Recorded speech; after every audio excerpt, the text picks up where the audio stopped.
Algunas historias no comienzan con un error, sino con la arrogancia del poder absoluto desafiando lo sagrado. Imagina la fuerza que moldea el destino, que levanta imperios y los reduce a polvo con un aliento apenas perceptible. ¿Recuerdas la ira que consumió Sodoma y Gomorra? ¿El diluvio que arrasó civilizaciones como figuras de arena barridas por el mar? Esas son las crónicas grandiosas, los relatos que todos conocen. Pero las historias que realmente estremecen, las que se clavan bajo la piel y hielan la sangre, residen en los detalles más sombríos, en los métodos, en las lecciones selladas con fuego en la memoria de quienes desafiaron lo incuestionable. Retrocedamos en el tiempo, al corazón del desierto, un horizonte de polvo inclemente y sol abrasador.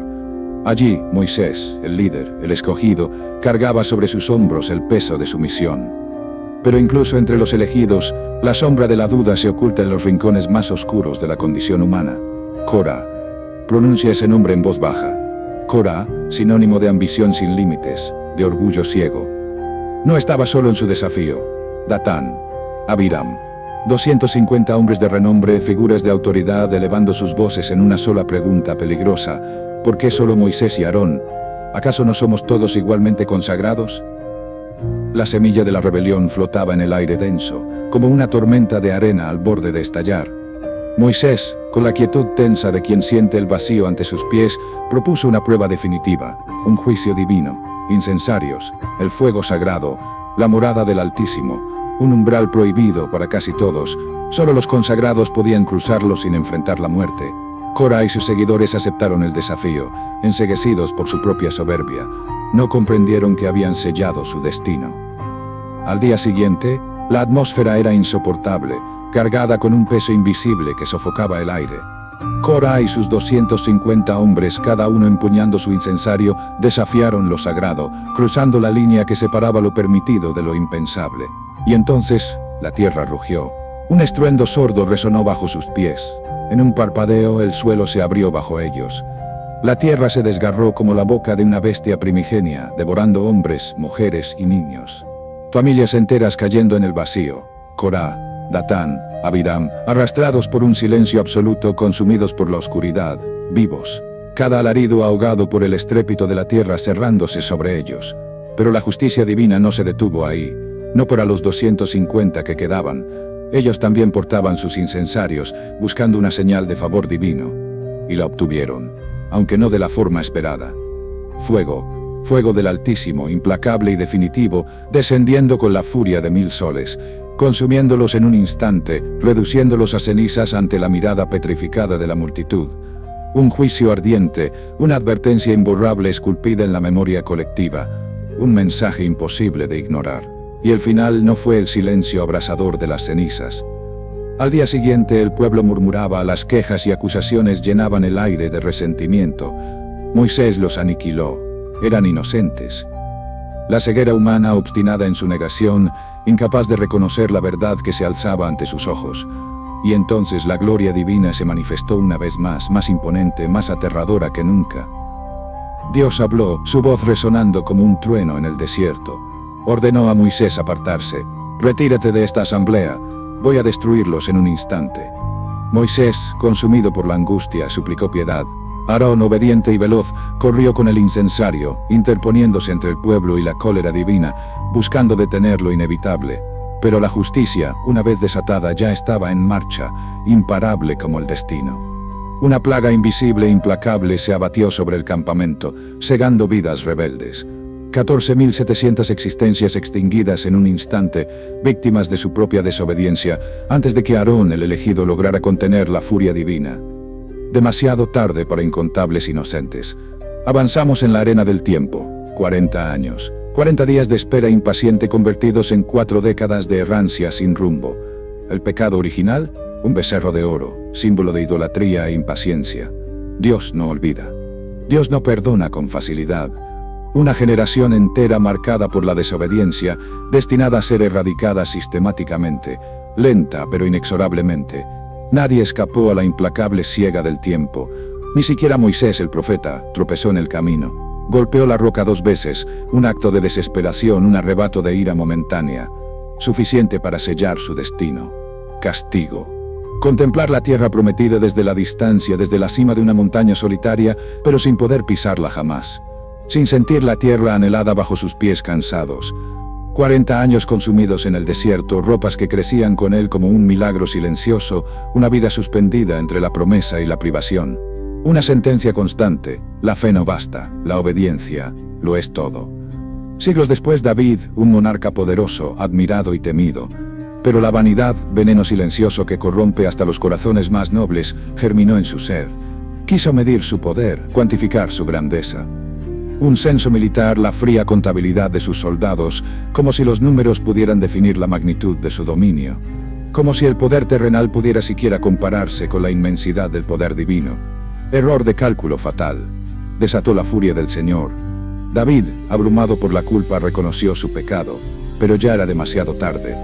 3 opciones devastadoras se presentaron ante él. 3 años de hambruna asoladora. 3 meses huyendo de enemigos implacables. O 3 días de epidemia, la muerte arrasando todo a su paso. Eligió la plaga, buscando misericordia donde solo encontraría justicia implacable. 3 días. Desde el alba del primer día hasta el crepúsculo del tercero, la muerte cabalgó a sus anchas por Israel sin piedad ni distinción, segando vidas innumerables.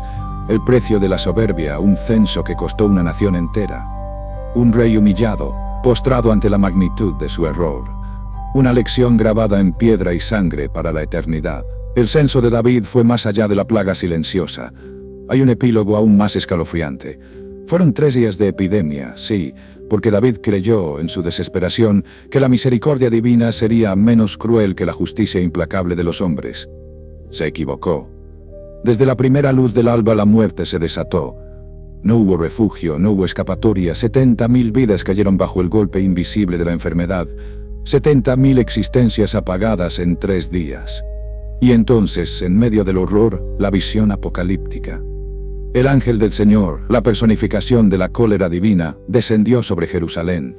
Empuñaba una espada poderosa, desenvainada, lista para asolar la ciudad. David, soberano y pecador, vio al ángel de la muerte suspendido sobre su hogar, sobre su gente. En un último acto de contrición se arrojó a tierra y suplicó. Pidió a Dios que detuviera la masacre, que descargara su ira sobre él, el verdadero culpable. Y Dios, con una mezcla inescrutable de justicia y piedad, detuvo al ángel en el último instante. 70.000 muertos. Ese fue el precio del censo de David. 70.000 vidas cegadas por el error de su elegido. Y las escrituras lo dicen claramente. Fue el propio Dios quien inspiró ese censo, quien sembró la semilla de la soberbia en el corazón de David para castigar a su pueblo. El poder divino es un laberinto oscuro e inescrutable. Pero hay más. Porque la historia del poder y la humillación resuena a través del tiempo, fatídicamente. Piensa en Nabucodonosor, el gobernante más grande de Babilonia. Un conquistador, un arquitecto de imperios, un hombre puesto en el trono por designio divino, como instrumento para castigar incluso al propio Israel, la nación elegida. Pero Nabucodonosor, en la cima de su gloria, olvidó su lugar. Se envaneció, se creyó la fuente de su propia grandeza. No supo inclinarse ante el poder que lo había elevado. Y Dios, una vez más, respondió con una lección brutal. Le envió un sueño, una pesadilla críptica, cuyo significado era ineludible. La humillación, la caída desde la cima del poder. 12 meses pasaron, 12 meses de advertencia silenciosa. Hasta que un día, paseando por la terraza de su palacio, Nabucodonosor, ciego de orgullo, se jactó de la magnificencia de su reino, atribuyéndose a sí mismo la gloria. En ese mismo instante la locura lo abatió. Una locura salvaje, bestial. Fue expulsado de su corte, desterrado de su dominio. Comenzó a comer hierba como un buey, a vagar sin refugio. Su cuerpo empapado por el rocío de la noche, su cabello creciendo como plumaje oscuro, sus uñas transformándose en garras afiladas.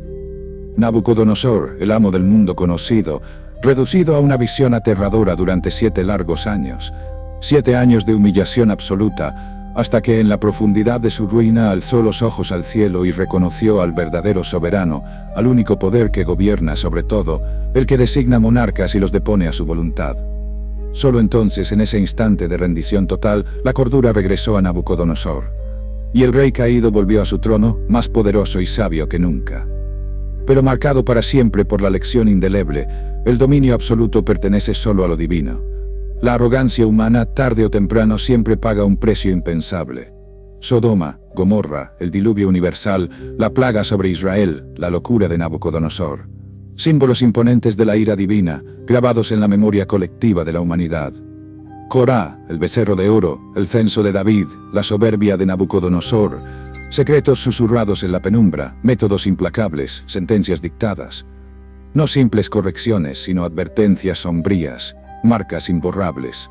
Secretos revelados demasiado tarde, vestigios silentes de un poder que no negocia, que no perdona la insubordinación, que preserva su orden inmutable a cualquier costo. Traspasar los límites divinos conlleva un precio inimaginable. Un precio que resuena a través del tiempo, que nos persigue en el vacío de la noche. Un precio que, tal vez, ya estés pagando en este mismo instante sin siquiera ser consciente de ello. El caso está cerrado, pero la verdad sigue suelta, acechando en las sombras, esperando ser descubierta.